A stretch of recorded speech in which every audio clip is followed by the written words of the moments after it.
Hi, this is Norman Kochenek here, yet again with another series. This time it's specific to what's quite dear to my heart is obviously cricket fans, cricket tragics. And I'm calling this Cricket Fans on the Land. And what we'll be doing is basically we'll have several locations around Australia that we'll visit.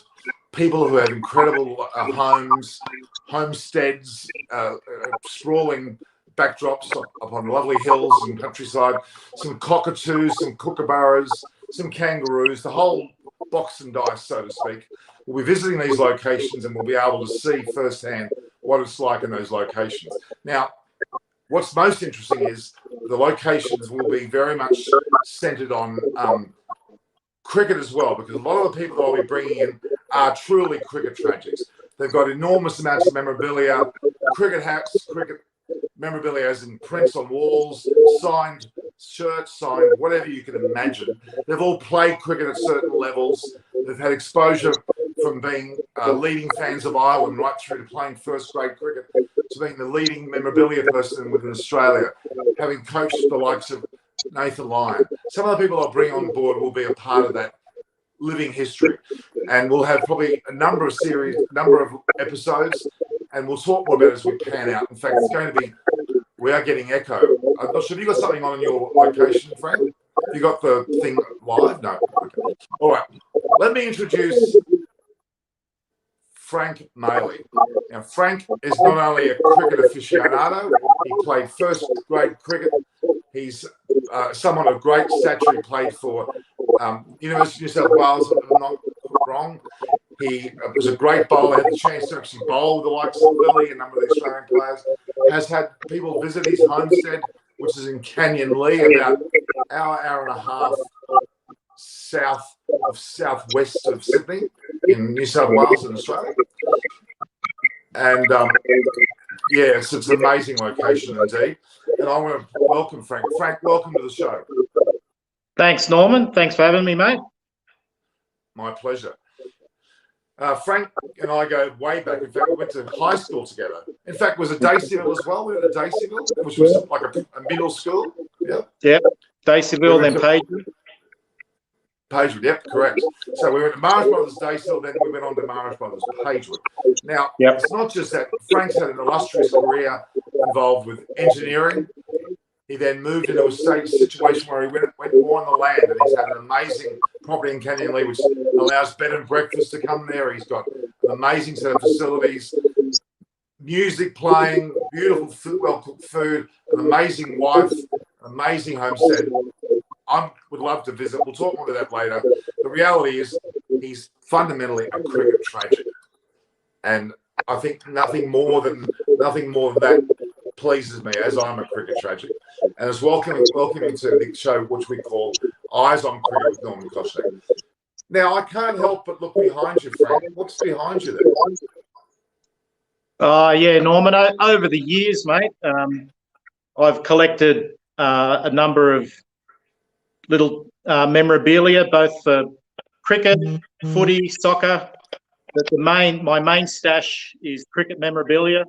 Got two amazing cricket bats here signed by some illustrious people like Bradman and Sobers and Lilly and Viv Richards.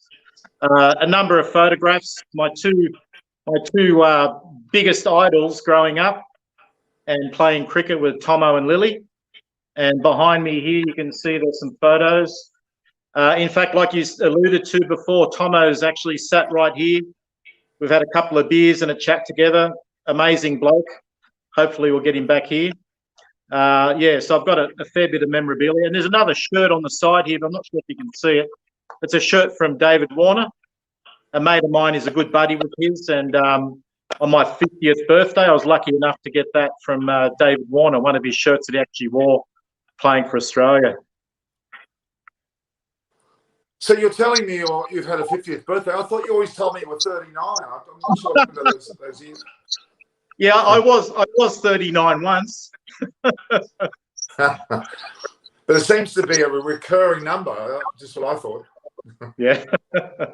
Yeah, so this has been I've collected this over the years, and You can't see, maybe I'll show a bit later, but I've got quite a big man cave, more like a man shed that's full of memorabilia, motor racing, Socceroos, cricket, rugby league. I'm a tragic South supporter, as you know, just like you. Well, that makes two of us, by the way. I'm a South Sydney Rabbitohs fan. Now, our Indian audience may, and American audience may not know those teams, but they should.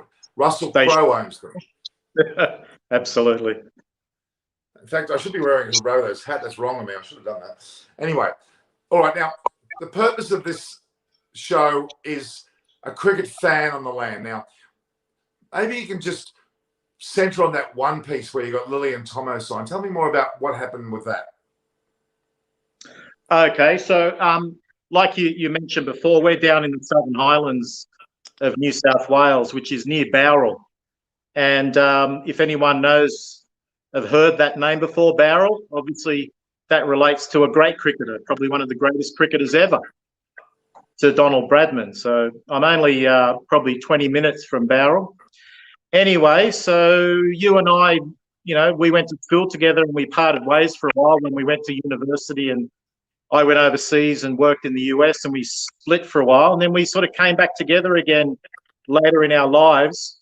And, you were into cricket and interviewing people like Jeff Thomson, and we connected again over Facebook. And then I told you that I was running a farm stay and what have you here, and we put two and two together, and we thought, why don't we get Tomo here with a few of my mates, have a bit of a night with Tomo, sitting around the fire, listening to some of his amazing stories, knock back a few beers, well, a few too many beers, and, listen to his stories.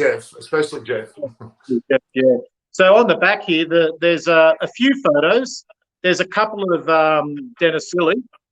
There's a couple of Tomo, and there's one of Tomo and Lily together. And the ones from Tomo, he literally was here. I got them off him, and he signed them. And I got those on that day that he was here, or that night that he was here with all my mates. Yeah, so that's the history of that. It's just not a photo hanging on the wall. It was actually a photo signed by Tomo sitting in this chair just here after a night on a few beers and a few chats. It was an amazing night. Hopefully we can repeat it some stage. Now, viewers, can you imagine having a huge bonfire on your land, so to speak, and talking all sorts of gibberish? I won't say gibberish. A lot of amazing stories, and having someone of the likes of Jeff Thomson sitting next to you and telling his yarns, which are about 1 million miles long. Yeah. And he certainly does lose a few airs and graces when he talks too. He starts to loosen his tongue, so to speak. And he was a lot of fun. And I think for me, the most memorable thing about Jeff is he felt at home. To get a famous cricketer, someone of great legend, to feel at home is half your battle. To make them relax totally and forget that they're amongst people who they may not have really known that well, and have a feeling of friendship and family and camaraderie was what it was all about for me. Yeah. And Frank will attest to this. Every single person that was there enjoyed it immensely. And I think it was one of those events that we'll never forget. And hopefully this program allows us one night to come back to, well, first and foremost, I want to go to Frank's place and visit and show you around. And secondly, a night where there's an event like that on, I'd like to be able to bring us live and have those people who are there have a chat. It could be a Jeff with a Doug, and grow that group. I'm sure we'll be able to achieve that. It's something very special, not just for me, but for our viewers. So this concept of a so-called cricket tragic, or a cricket fan on the land, as I'm calling it, will allow us to do that. We'll be visiting Canyonleigh, hopefully, in the future, a place where in Young, which is very close to Cootamundra, which is another Bradman birthplace, and that will be with John Dunk, and then there'll be the likes of Adrian Raftery, who's also known as the Irish mascot. You may have seen the leprechaun who runs around in the World Cups for Ireland. Adrian Raftery, he's based in Melbourne. We'll visit him. Also, Craig Hawkins, who is nearby in an estate not far from you. It's called Medlow. I forgot the name. Do you know the name? Medlow or Medway? Medway, that's it. Medway, that's it. That's exactly what it is. Which is not very far. How far is it from your place? 10 minutes. Yeah. So it's only a very short distance, but it's another sprawling estate. So we'll have, obviously, Frank, we've got Adrian Raftery, John Dunk. John Young's a singer. John Dunk. And the likes of Craig Hawkins. And maybe even Bruce Hawkins, who has memorabilia coming out of his ears. These people, you wait until you see their location. It's going to blow you away. There is a problem with our sound quality, Frank. I'm not sure. People are making comment online. Is there something that's echoing? I'm not sure what it is, but we are focusing, guys, on a rural estate, and maybe the connection may not be perfect. So bear with us. We apologise. All right, Frank. Let me have a look. I'm not sure if the phone's picking up the echo. I'm just going through the phone network. It's normally reasonable here, so I'm not sure what the technical issue is. Right, it might say itself. We've got Dr. Hitesh Ajara, MDS in orthodontics. He's actually made the comment that the voice is terrible. I'm sorry. Is it my voice, guys, or is it Frank's? No comment. I actually think it's because it's going through the speakers and through your phone. It's just doubling up. Frank, take us on a bit of a tour. What's behind you? Physically, do you want me to move closer? Yes, please. Bring. Doesn't matter if that's all right. Yep. Okay. Bear with us, guys. There'll be a bit of movement. I can see Rabbitohs supporters there. Yeah, some Rabbitoh flags up there, but here's DK Lily for you. That's quite a. I got that many years ago. I believe my sister got me that as a present. Look at that, taking off a metre or so behind the stumps. Amazing bloke. I'll tell you a story about me meeting Dennis back when I was 16 years old. I can tell you about that. And let's do that now. Do that now. Oh, no, keep going. Okay. I can do it. I'll do it after this. So there's Dennis after he's probably just taken a wicket. There's a nice appeal.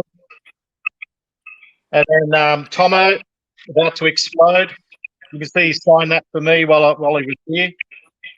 And then this photo up here, that's Tomo's favourite photo of him all time, he reckons, after he's just delivered the ball.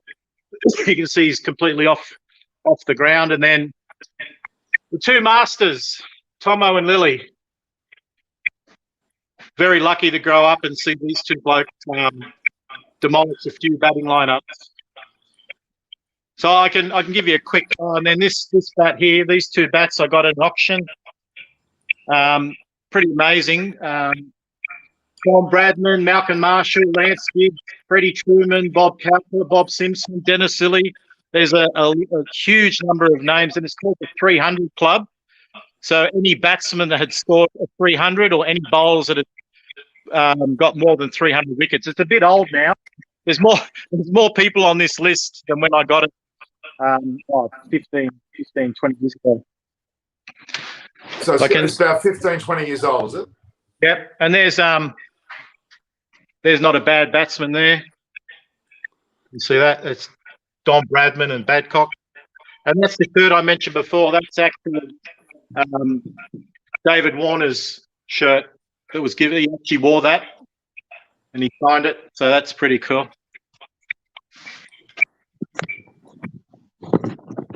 I can tell you and some of our fans, Frank, and I'll occasionally interject with fans. Rahul Warake wants to please make a video on Indian team and IPL. I will certainly do that for you, Rahul. Leave it to me. We'll get to that at a later stage. But back to Frank. Okay. So that's a great tour. Yeah. So I can show you a bit outside later, give you an idea of the property as well. When I was growing up, I was born in Kensington, which is like the eastern suburbs of Sydney. Big Rabbitohs area, but close to the Sydney cricket ground. So, and I was quite, like you said, I'm a cricket tragic. If I wasn't watching it, I was playing in the backyard with my mate Rick. I was training, going to training, or I was playing. So it's pretty much cricket was my whole life growing up. Anyway, one day I saw the SCG lights on. I was still only young. I think I was maybe 15 or 14. And my brother-in-law was there, and I said to him, mate, I think they must be training because there's no game on, because I knew all the games. So we jumped in his car. We drove down to the SCG. And back in those days, there was nothing closed. You just literally just walked in. And sure enough, there's the Australian team training under lights at the SCG. So the likes of Lily, Marsh, Tomo, Border, Chappell, that's the sort of era, Max Walker.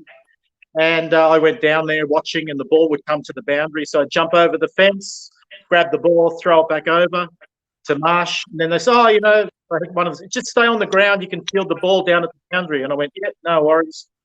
So I kept fielding, and every time the ball came to me, I'd run in like I was playing it, pick the ball up, throw it back to Rodney Marsh. Anyway, so they went for a break at about 7 o'clock. And Alan Border actually called me. He goes, hey, come over here, mate. So I walked over, and he said to me, what do? Do you bat or bowl? I said, I bowl. He said, when we come back, do you want to have a bowl? So I said, yeah, that'll be sweet. So they've gone for a break, and they've come back out, and I was able to bowl. And before I started bowling, I was standing. I was actually in first slip next to Rodney Marsh, and Dennis Lilly was bowling. And he's run in and he's bowled the first ball, and it's come through and it hits Marsh's gloves. And truly, am I allowed to say shit? Well, you just said it. I nearly pooed myself when it hit his gloves. The speed, you don't realise the different level between what we think we can play, and then you go to the test arena, and it's a completely different game. Lily hit those gloves, and I was at first. I literally walked back about 4 meters. I thought if that edged and came to me, it would have killed me. Anyway, so I was lucky enough to have a bowl on this SCG, and when I was bowling, Dennis Lilly was keeping, and he was at the stumps, and I was only a young bloke. I think I was about 15, and Dennis was at the stumps, and I'm a young fast bowler, and I sort of waved him back, and Dennis said, no, it's okay. I was at the stump, and I said, no, go. So, and I'm walking back, and I thought, there's no way my idol's going to stand up at the stumps to me. So I've just come in and just let rip this as fast as I could possibly bowl. And he's literally just grabbed it up here somewhere. And then he went, oh, okay. And he took a few steps back. So Dennis and they're really cool. These guys were amazing. They helped you a lot. They spoke to you. They guided you. They gave you some ideas on how to do things. So I was pretty lucky. I got 3 wickets that night. I think I was Max Walker, Dimmick, and Gary Gilmore on the centre of the SCG as a 15-year-old bowler. Amazing. What year would that have been? I was going to say, tell your age, but what was that? Late 70s? Yeah, in the 70s. Yep. Late 15. I would have been, I think, about 77, 78-ish, something like that. Well, see, Frank's also played with what we call the SCG 11. It's the team that represents the SCG in a number of formats. And we travel together. We play at Lords, we play at the SCG, we play a lot of very high-class venues around the world. And Frank's been a part of that. And that was a lot of fun. And that's something that's allowed us, Frank hasn't done it with that team, but I've had the opportunity about 20 times to play at the SCG, for the SCG 11, a very prestigious thing. The Cricketers Club of India have toured, teams from Singapore, the Marylebone Cricket Club, the teams from Hong Kong, a whole host of teams have come to play at that ground. We're quite privileged being members of the SCG to do that. In India, if you're a member of the Cricketers Club of India, that's Brabourne Stadium, there you'd be able to play on that, or perhaps other grounds around Chennai or Kolkata have the same experience, which is amazing. We've got people actually who are of Indian origin, but they're actually based in Penrith and Parramatta, I see. And the question is coming from Vic out here. Actually, I think he's Parramatta based. He's asking why so many sportsmen come from Penrith. What's your thoughts on that, Frank? What are my thoughts? Cummins, for example. I wouldn't say I'm an expert on the origins of where people. I find in Australia a lot of good sportsmen do come from more remote areas. Although Penrith is not remote, it's just the western part of Sydney. But more generally, you do get a lot of cricketers from the country areas that make their way. You look at I've gone blank now. Glenn McGrath came from. Glenn McGrath's story is amazing. he came from the country and then eventually played for Sutherland or St George or something, and then made his way to the Australian team. So there's a lot of good sportsmen generally that come from country areas. I'm not sure about specifics to Penrith, but I'm sure there's been a lot of good Penrith players. Yeah, Wagga Wagga, I think that was where Jeff Lawson came from, even Michael Slater, and I think even the captain, who was the other fellow that was involved? There was who does Slater open the batting with? Well, Mark Taylor came from the country as well. I think they all came from the same location, as a matter of fact. Yeah. So in terms of sportsmen, I mean, we're very lucky within Sydney. They do range from areas like the Southern Shire, the Western Suburbs, the Northwestern Suburbs. Probably not a lot from the Eastern Suburbs these days, but they may have in the past. But our so-called grade clubs, which is like almost first-class cricket virtually, they basically, and Sydney's one of the strongest first-class or first-grade competitions in the world, I would argue. They have a number of teams, I think it's anywhere from 14 plus. They cover North, East, West, and South, and they have a lot of traditional clubs like Randwick, Eastern Suburbs, which was the old Waverley, where Tony Gregg played for. Even like Western Suburbs, which is where Michael Clark played for. Penrith was Cummins. You had the Northern, as in Manly. There's a lot of players from there. Sutherland had the McGrath. So, we have quite a stronghold in Sydney for cricket, and certainly at the moment, women's cricket. Sydney is the epicenter of women's cricket in the world. They've got the strongest domestic competition in the world. Australia's got the best team. India's probably not very far behind, but we certainly are up there at the moment. Yeah, Brett Lees, I'm seeing from Wollongong, that's correct.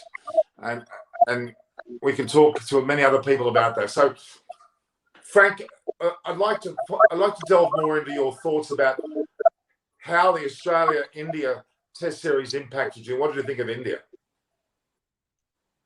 Oh, look, when I was younger, being a fast bowler, I'd be pretty upset that the Aussies lost. But I think, as you mature, you see it's great to see some of the younger blokes come through, especially when you consider what happened in that first test and how they recovered and some of the injuries that they had and some of the young blokes that stepped up to play. I think it was great, actually, because the positive side of it is that I think Australia should learn a lot from what happened and fix up some of the issues that they've had. But credit to the Indian young blokes, credit to the team in general. Sometimes cricket can hinge on little things, Sometimes it hinges on the will of the team to win.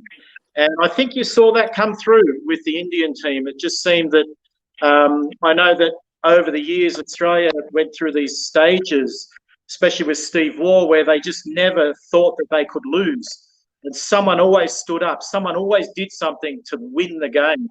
And you saw that, obviously, after the first game. But the Indians certainly stepped up, and I felt that that's what's coming through with the Indian team. Absolutely. I mean, the Washington Sundars, the Shardul Thakurs, there was Natarajan. They were all young, as you said, but fearless. And I think Virat Kohli's put that fearlessness into their mindset. And again, the classic is Rishabh Pant. He talks more than Wade does and has batted. And what I like about the Indian players that are coming through, they're match winners. That's the difficult thing to be. Like some of the best players in the world, despite being the best player in the world, were not necessarily match winners. And that's an extra level above, like an Ian Botham would do, or even more so Stokes these days. But Rishabh Pant and Dhoni were two examples of players that would actually win matches with their performances. I think that's fairly significant. It's the reliability either of the batter or the bowler. You throw the ball to a bowler and you know that bowler is going to do something, or you're in a jam and the batsman walks to the crease. You know that guy's going to put his head down and recover. They're the sort of cricketers I think you need in a team that's always going to win, and you can start seeing that coming through the Indian team. Australia's got it as well, but sometimes you lose. What can you do? You're not going to win them all. That's true. I think what is interesting to me is I'm hearing comments very often from Australians and from even Indians or other countries, and they talk about, well, if you've got a population of 1.5 billion or whatever, you should have a good cricket team. Actually, I differ from that, because you can have as many good players as you want, but only 11 get on the field. Yep. And it's their mindset on the day that decides how good they'll play. Yeah. And there are plenty of players. Rohit Sharma, magnificent player. When he's on song, he's the best in the world, literally. But he can have an off day. Yeah. A captain can have an off day. A bowling unit can have an off day.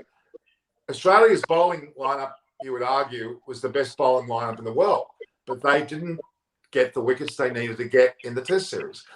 So I'm not knocking people saying that, but just because India's got a big population doesn't mean they're automatically going to win everything they play. It's the mindset that a Virat Kohli, or before him Dhoni, has actually done to create that. And now Rishabh Pant. Ganguly said only recently that to get a team around Pant as well as Kohli for the next 10 years is what they need to do, because those people are fearless and will not be scared of an opposition team. And that's probably the key, to be honest. You go back to the West Indies, back in the day that we would know well, the 70s. They didn't have a large population of players. No way. Small islands with a handful of people on each island who were playing cricket. And they were the best in the world. Yeah. And I could never understand how the West Indies could put a team together when they were actually a dozen countries. Barbados is a country. You get generational cricketers that stand out, right? You get these freak batsmen, freak bowlers, freak keepers that can bat phenomenally, and they come through the system. The other thing, you look at what's happened with 2020, and even though that's a different form of the game, it's given a lot of young blokes an opportunity to come through the ranks and show their wares. And I think it generally develops cricket around the world. Look at all the 2020, and it's not just the fact that it's 2020. It's there's so many games being played all around the world. It's got to nurture the general level of cricket around the world. And, that was all kicked off in India. You look at the number of players there, the number of internationals that go there, and the calibre of the cricket, that helps around the world. Look at who's a young bloke now in Australia? He comes from third grade cricket, the leg spinner, Peter, I forget his last name. Sanger. No, the young bloke he's got a Greek last name. He came from third grade, and now he's playing for the Renegades, I think. He's come up, this leg spinner. They literally plugged him out of third grade, and he's playing 2020 for the Renegades. I believe it is the Renegades. Yeah, I think you get the generational guy. You look at Michael Holding, Dennis Lilly, Jeff Thomson. You can go through. You got all these amazing cricketers. It doesn't matter about the population. These were gifted individuals. Tendulkar, look at Tendulkar, absolute freak of a batsman. That just bang out of nowhere. I don't think population has anything to do with it. Obviously, you've got a broader range, excuse me, of people to choose from. But like you said, it's 11 players. You got to pick 11 players. Yeah, there's a couple of questions we're getting, which is something that I would like to get to certainly. And I must remind viewers the connection of this particular episode to an episode tonight, which is called An Aussie Upon Talking All Things India and Beyond. We'll talk a lot about a number of the subjects as well. So that's good that we're talking about it now. There's two things we can talk about here that people are asking for. One is the Big Bash League, the BBL. Now, it looks like next Saturday night. I'm not sure whether you want to come, Frank. Come with me if you want. There's the Big Bash final. Sydney Sixers have actually won their way through. And later tonight, Sydney Thunder, the other Sydney team, which is a Western Suburbs Sydney team, are playing against the Brisbane Heat. And that game will decide who plays against the Sydney Sixers. So it could well be an all-Sydney final. So, no, the winner of that has to play the Scorchers first. Oh, is that right? Yeah. So the winner of tonight's game plays the Scorchers. I think on Thursday. and then the winner of that plays the Sixers at the SCG on Saturday. I stand corrected. Yeah. So the game's tonight between the Thunder and the Brisbane Heat. The winner of that team plays against the Perth Scorchers on Thursday. With that then eventual result coming to fruition, they then play the Sixers. Yep. Okay. Interesting. And look, there's a lot of English players floating around at the moment too. There was, I think, Denley, who was only in the test side only recently. I think there's quite a few others that were in the squads as well. It's quite amazing how I think Alex Hales has been there. A lot of English players have come out here. Yeah. Hales has been bad. He's been hitting that ball, I tell you. I think he's a top scorer, right? He's a top run scorer at the moment. I believe so. He's been hitting the ball so sweetly. But Sydney Sixers, I'm being biased because I'm in Sydney, but I think they're going to be pretty hard to beat. They've gone through rather well, and they're sitting there waiting. And playing a game tonight and Thursday will be a little bit, I would argue, tiring for whatever team eventually gets through. Like any sport, to play that many games leading into a final, it'll take a fair bit to be up. And the Sixers' home ground, effectively, the Sydney Thunder's home ground is out west, out at Homebush, so it's the Sixers' stronghold for sure. And that's a good point. Oh, all right, now the IPL's another thing that's coming up later, which I can talk about in a later episode.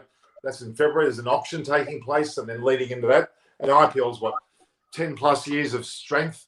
It's quite amazing. There were some other questions there I saw which are of interest around. Certainly England, and I should let you all know that as of next week, which is the 4th, there'll be a so-called pre-match eve discussion with a lot of panelists, the Monty Panesars, hopefully Adam Hollyoake, Simon Willis, a whole range of Indian guest speakers, even the likes of Roshan Abasinghe will be there. That's happening next Thursday, leading into the match on Friday, which is February the 5th, which is the first test between India and England, which is quite a significant series because the winner of that could well cement their spot in the so-called final of Test cricket at Lord's later in the year, which is quite a nice innovation, actually, to have a so-called final of Test cricket. Australia is struggling at the moment. It looks like it could well be between New Zealand, India, and/or England. Australia might be on the outer, I think, at this point. I think it's mathematically pretty hard for them to get in. I don't know whether they can, but they're going to find it hard. But, that series between England and India, England have just come out of Sri Lanka, having played 2 tests there, won quite well. The only problem is there that they've had a lot of players chopping and changing in England, like this rotation system, means that they'll be rather, I believe, unprepared for the series in India, and India are ready to go on a high, on one of their favourite spinning pitches in Chennai. I can only see India doing extremely well, and I've already predicted. I've had a fan prediction polls on my channel, and I reckon India will be probably winning 3-0 with a draw, or maybe 3-1. 4-0 is a bit too presumptuous, but certainly they're going to win the series. What do you think, Frank? I think in India, they're hard to beat at any point in time. I think they're on a high now. I think they've got a good base of players. They've got their mainstay, and they've nurtured some of the young blokes. So they're going to be hard to beat. I'd say I wouldn't be surprised if it's 4-0. To be honest with you. Yeah, I'm always someone against saying 4-0 because that's a big ask for any team, no matter how good they are. But yeah, that's interesting. We're getting questions about the Australian team here from out. Now, we've had some issues with our captain, Tim Payne. Matthew Wade has been dropped. Someone's asking about that Stoinis. I don't think he's in the squad, actually. I'm pretty sure he's not in the squad, so he won't be a replacement for him. But that position in that middle order, we've got some issues, haven't we? We really do. That lower middle order, we don't seem to be able to get it right lately. With Head, Wade, people often talk about Maxwell still, Stoinis. I have a very strong belief about Khawaja. I don't know why he's not there. I know he doesn't get along with a few people, or they don't get along with him, but he, to me, is still a class batter, and regardless of form, he produces at that highest level more often than not. So I'm a bit disappointed. I'd agree with you, Norman. I think all those other names you've quoted, they're all class players, but they really are class players in the short form of the game. And Kawaja, it's a different game. It's not the same game. And Kawaja's proven that he's got what it takes. And in fact, you have a look at how he's adapted to the 2020. He's actually been doing pretty well. I've noticed he's striking the ball a lot more. He's changed his style a bit. If I had to, I'd pick him above any of those other blokes you just mentioned. Definitely. Yeah, there's another discussion that Michael Clark in the press has been talking. He's the only one that's actually stood up and said that he didn't think Tim Payne done a good job. A lot of the other ex-captains like Mark Taylor are all defending Payne, which is fair enough. But Clark said he hasn't done a good job.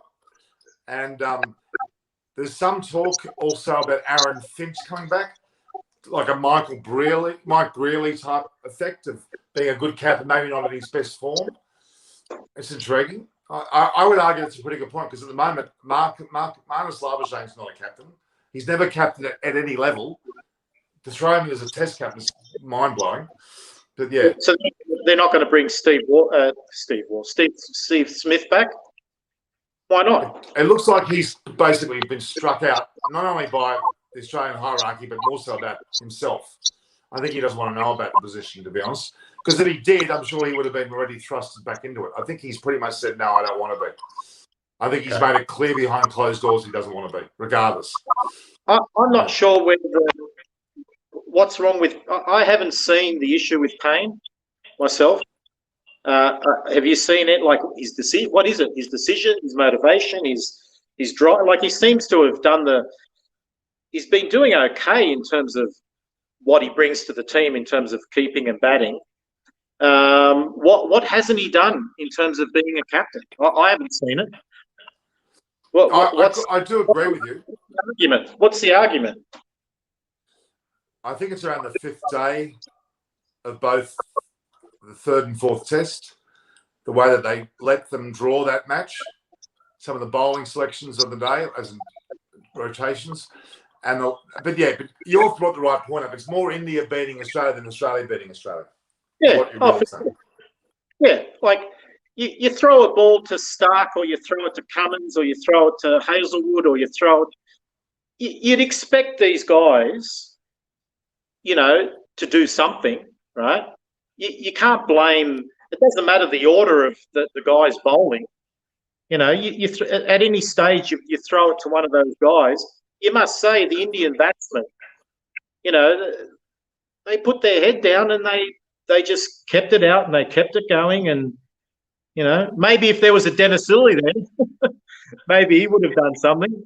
But I don't think it. I don't blame Payne at all, personally. And sometimes, like I said, it's little things. Sometimes you don't get that edge. Sometimes you just drop that catch. Sometimes you get it. Sometimes you don't. And that can change a whole game, And we look back on things and say, yes, that team lost and they could have done this or that or this. And sometimes it's just that little thing that didn't happen and that would change the course of that game. So I think it's too easy to point your finger at the captain, I think, because I haven't seen anything intrinsically wrong with what he's been doing. That's my opinion. But I'm not a first-class cricketer and I've never captained Australia.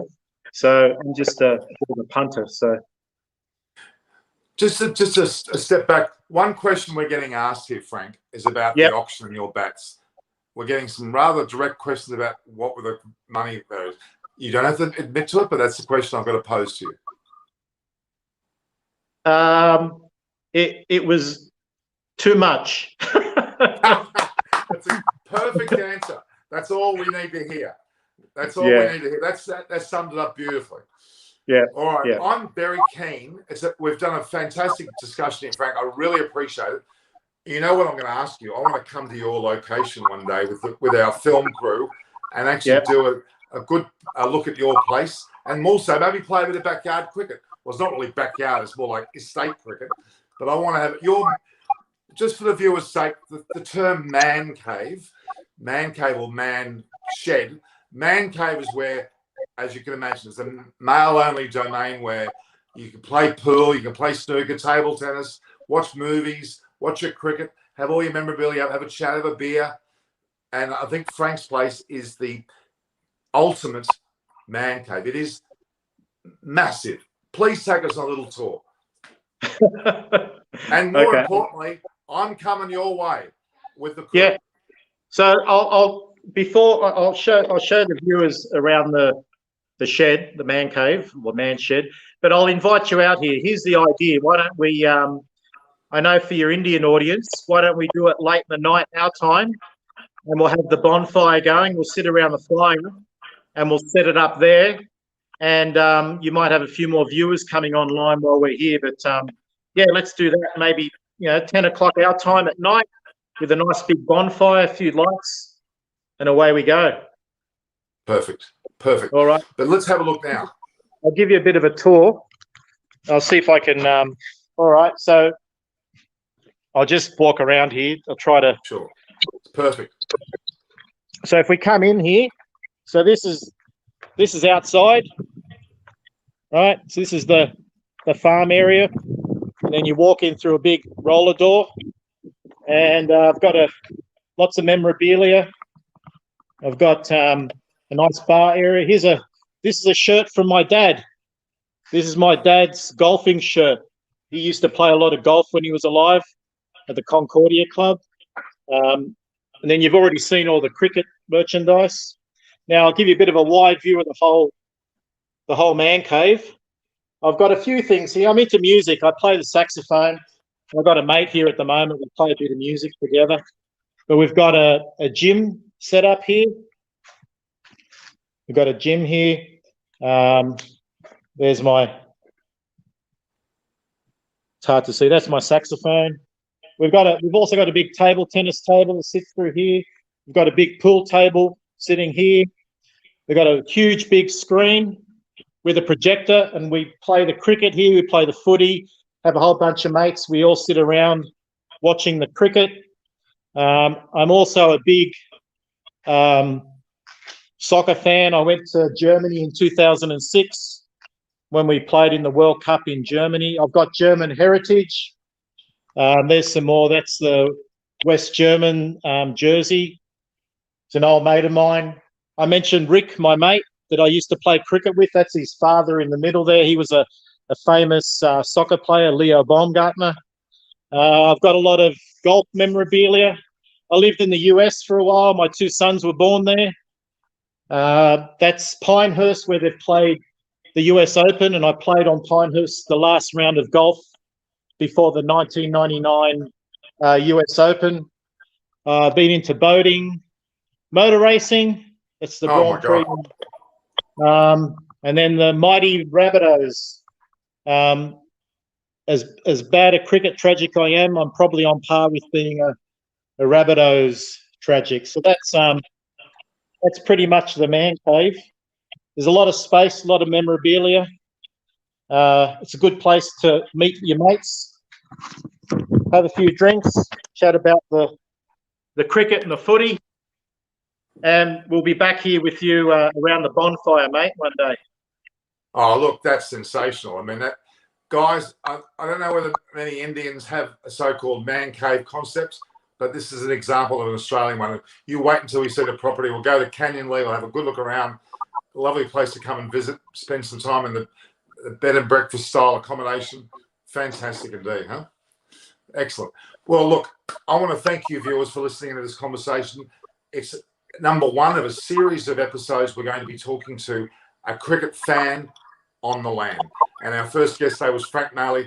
Thank you, Frank. I'll be there one day soon to see you in person.